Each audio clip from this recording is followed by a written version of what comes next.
พยายามจะลืมเรื่องราวของเรา ที่มันสิงอยู่ในสมอ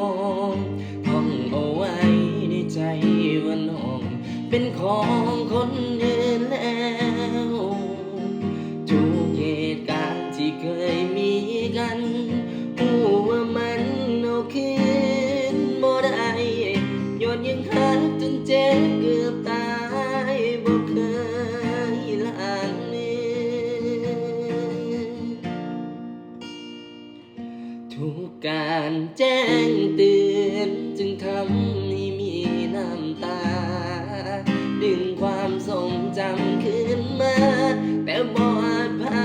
เจ้าคืนมาได้เจ็บซ้ำๆวนเวียนคือจังที่เขียนสักลงใส่หัวใจ เป็นหยังก็น้องสิไป คือบ่เตือนอายให้เฮ็ดใจได้ก่อนเป็นหยังก็น้องสิไป คือบ่เตือนอายให้เฮ็ดใจได้ก่อน